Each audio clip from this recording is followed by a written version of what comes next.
Halo, selamat sore semuanya. Selamat sore para permisa. Di sini saya Husna Nur Septiana sebagai presenter pada wawancara sore hari ini. Nah, di samping saya ini merupakan owner dari Diapurmu Bisnis Kuliner. Nah, di sini bisa memperkenalkan diri Mbak Azizah? Ya, perkenalkan, nama saya Aprilia Azizah, terbiasa dipanggil Azizah. Saya adalah pemilik usaha di bidang kuliner Diapurmu. Nah, di sini sudah tahu kan kalau Mbak Azizah ini merupakan owner dari Diapurmu. Nah, di sini kakak izin memberikan pertanyaan kepada Mbak Azizah selaku owner dari Diapurmu. Nah, pertanyaan pertama nih Mbak Azizah, boleh diceritakan secara singkat mengapa usaha Diapurmu ini dicetuskan dan bagaimana awal mula berdirinya Diapurmu ini Mbak Azizah? Ya, buat awal mula berdirinya Diapurmu ini karena saya memiliki hobi memasak dari kecil, jadinya dan setiap kali saya masak terus saya sajikan ke teman-teman, ke tamu itu mereka selalu bilang masakanmu enak nih, bisa nih dijual, pasti nanti laku. Awalnya saya nggak percaya diri kan kalau dengan sanjungan-sanjungan seperti itu, tapi dengan berjalannya waktu saya juga mikir kan dari hobi bisa menghasilkan cuan nih kalau anak muda. Terus ya udah saya berani untuk bikin, saya foto, saya post di WA, ternyata banyak yang tertarik. Terus awal mulanya saya bingung mau ngasih nama usaha apa gitu kan, nggak mungkin ya kalau kita iklan tapi nggak ada nama usahanya nih, nama tempat usahanya. Terus akhirnya dalam waktu semalam saya dapat nama Diapurmu. Akhirnya setelah dipikir-pikir ya fix namanya menjadi nama Diapurmu. Nah, itu tadi sudah dijelaskan mengapa Diapurmu itu dipilih Mbak Azizah menjadi sebuah nama dari bisnisnya Mbak Azizah itu sendiri. Nah, di sini saya juga izin bertanya Mbak, usaha bisnis kuliner Diapurmu itu ada ciri khasnya tersendiri nggak dari yang lainnya? Seperti makanannya itu meliputi apa saja seperti itu? Kalau buat ciri khas yang ada di Diapurmu ini, setiap 1 minggu itu kita ganti menunya 2 kali karena kan kita sistemnya open PO sama COD nih. Jadi kalau dalam 1 minggu menunya sama, pasti customer itu pada bosen. Nah, untuk mengikat daya tarik customer, makanya setiap 1 minggu 2 kali saya mengubah menunya. Jadi yang jadi PR itu harus jualan apa nih minggu ini, dalam seminggu ini aku harus jualan apa gitu. Tapi Mbak Azizah kalau kayak gitu bingung nggak, menunya mau apa ya gitu, kayak merasa bingung atau bimbang gitu nggak? Buat nentuin menu itu sendiri sebenarnya agak bingung karena anak muda kan, setiap anak muda itu mengikuti tren. Nah, setiap tren itu sekarang tuh menunya itu berubah-ubah. Karena menu yang tren itu tidak bisa berlangsung lama, makanya saya mengikuti menu yang tradisional sama tren. Jadi setiap minggu itu ya udah maunya nih minggu pertama saya jualan burger sama jualan cilok nih. Jadinya kan nanti ada perbandingan buat anak muda karena tujuan saya berjualan itu ditujunya bukan ke orang tua aja tapi ke anak muda sama anak kecil. Jadi semua kalangan bisa menikmatinya.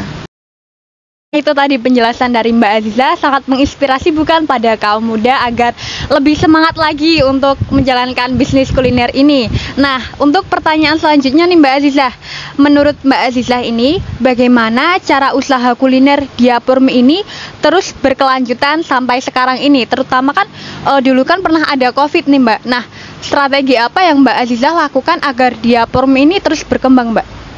Karena waktu COVID itu kan sebenarnya saya juga masih sekolah, jadi Diapurmu ini jalan selama saya kelas 1 SMK. Karena waktu SMP itu sebenarnya udah jalan, cuman kan nggak ada namanya, jadinya orang taunya ya udah ini bukan usaha punya saya sendiri, tapi melainkan punya keluarga saya. Tapi setelah SMK memberanikan diri untuk membuat nama usaha itu sendiri dan banyak orang yang tahu.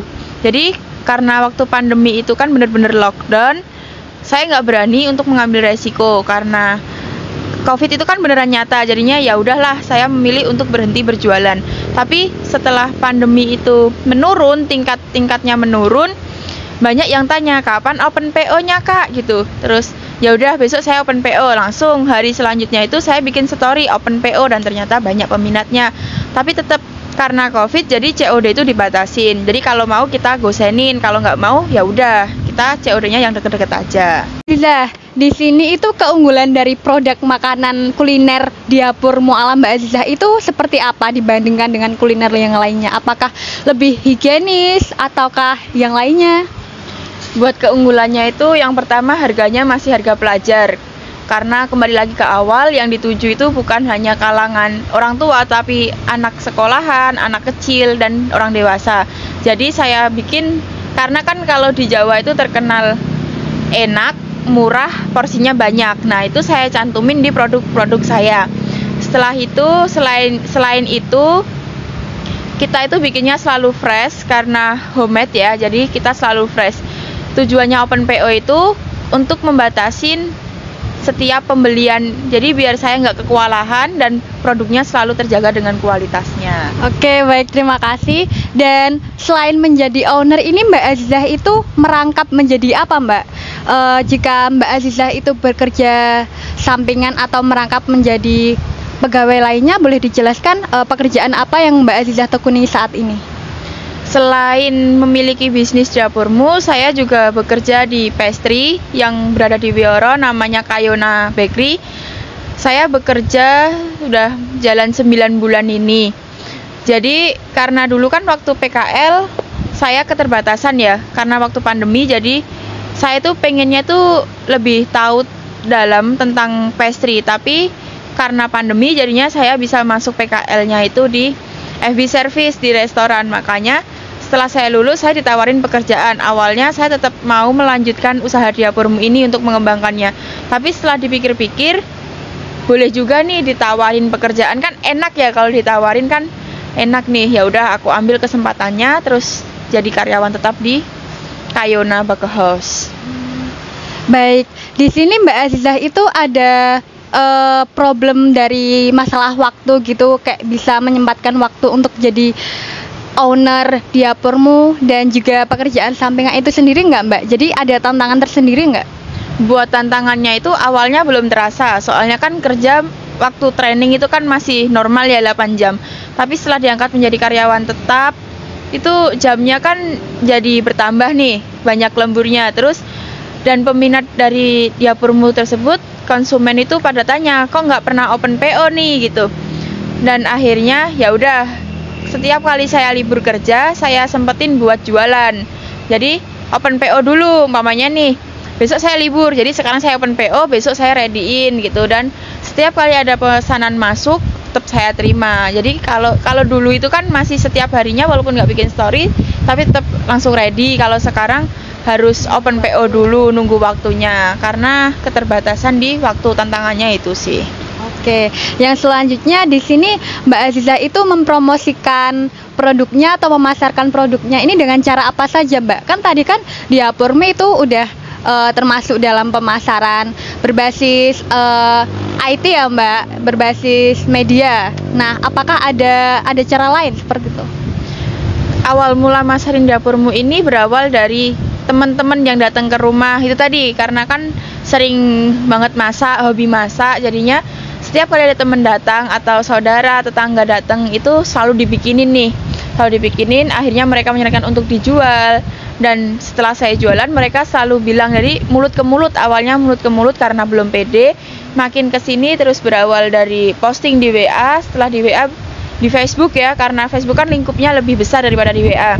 Setelah itu memberanikan diri lagi buat bikin IG-nya Dapurmu. Teman-teman semua bisa di-follow nih IG-nya Dapurmu. Dapurmu, jangan lupa di follow ya teman-teman. Oke, di sini Mbak Azizah itu bisa tahu dan memahami kuliner itu sejak kapan, Mbak? Dan apa yang perlu dipersiapkan untuk menjadi pengusaha muda, terutama menjadi pengusaha kuliner ini, Mbak Azizah? Tahu bidang kuliner itu sebenarnya dari kecil, karena kan orang tua ada jualan juga kan, buka usaha. Terus ada tantangan tersendiri, pengen nyobain juga nih punya bisnis makanan gitu. Dan dulu tuh pengen banget sekolahnya di Tata Boga, karena kan lebih dalam lagi ya, biar tahu ilmunya Tata Boga nih. Setelah sekolah akhirnya lebih tahu lagi, tahu dan setelah itu, setelah lulus dengan berjalannya waktu tuh mikir, wah jadi pengusaha itu banyak banget tantangannya nih, terutama di mental. Jadi orang lain itu melihat wah jualannya laris terus gitu, alhamdulillah ya. Tapi sebenarnya ada juga saat kita jualan itu nggak selamanya naik, jadi ada juga kondisi kita turunnya gitu. Dan di posisi kita turun itu mental kita tuh benar-benar diuji, kayak kita harus gimana caranya bikin konsumen itu tertarik pada usaha kita, pada dagangan kita. Jadi kita harus memikirkan ide-ide itu di setiap harinya, biar gimana caranya setiap hari itu jualan bisa stabil. Oke, baik. Dan di sini tentunya kan banyak teman-teman ya Mbak, kalau ingin memulai usaha itu kayak merasa minder, merasa takut kalau gagal itu gimana. Nah, di sini Mbak Aziza sebagai owner dari Diapurmu yang sudah cukup berkembang dan juga sudah cukup dikenal, di sini apa yang dipersiapkan pengusaha muda untuk memulai sebuah bisnis? Pesan kepada para pemirsa di sini itu seperti apa Mbak? Kalau dari saya pribadi itu kuncinya percaya diri, bener-bener mentalnya harus kuat. Jadi buat teman-teman kan biasanya kalau mau buka usaha itu wah nggak ada modal nih gitu ya Kak ya. Sebenarnya nggak ada modal itu bukan menjadi alasan untuk kita tidak bisa jualan, itu enggak. Karena dengan percaya diri dan mental itu kita bisa kok jalanin. Umpamanya kita mulai dari yang kecil dulu. Kayak aku ada nih uang 100.000, gimana caranya biar bisa dapat 200.000, 300.000 gitu. Itu cukup mudah, yang penting niatnya aja sih. Jadi kita harus tetap percaya diri, mentalnya harus ada, terus kita harus ada niat juga. Apa yang kalian jadikan hobi itu kalau kita salurkan pasti akan menjadi bakat. Nah, itu tadi ya guys, merupakan pesan yang disampaikan oleh Mbak Aziza kepada calon-calon pengusaha muda ya. Jadi jangan ngerasa minder gitu ya teman-teman. Kita pede aja, kita jalanin. Nantinya untuk kedepannya itu kita jangan ragu gitulah intinya ya Mbak. Iya bener. Yang penting tetap percaya diri sih nomor 1. Nah, percaya diri ya. Catat ya teman-teman. Nah, untuk selanjutnya nih Mbak Aziza, sudah diketahui bahwasanya Mbak Aziza ini walaupun umurnya masih cukup muda, tetapi ia mampu menjalankan bisnis sebagai seorang kuliner. Di sini pesan apa yang Mbak Aziza ingin sampaikan kepada anak muda agar selalu optimis menjadi seorang pembisnis, agar mereka itu lebih semangat lagi Mbak Aziza? Kalau saya pribadi menerapkan prinsip ada keluarga yang harus dibahagiakan, ada cita-cita yang harus dicapai. Jadi jangan males deh buat teman-teman semuanya nih ya.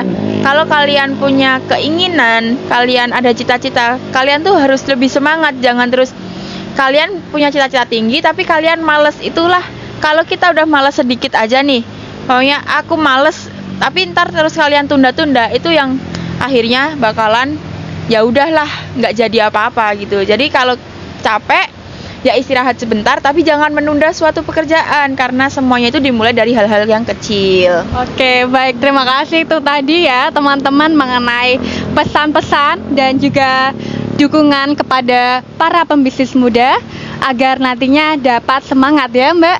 Ya. Dan sekian, terima kasih, itu tadi wawancara saya dengan owner Diapurmu yaitu Mbak Aziza. Oke, di sini saya Husna Septiana selaku presenter wawancara pada sore hari ini. Jika ada salah kata dan juga pembicaraan yang kurang berkenan, di sini saya meminta maaf yang sebesar-besarnya. Dan terima kasih sekali atas waktunya yang diberikan oleh Mbak Aziza. Ya, makasih juga ya Kak ya. Ya. Jadi sampai jumpa semuanya. Terima kasih.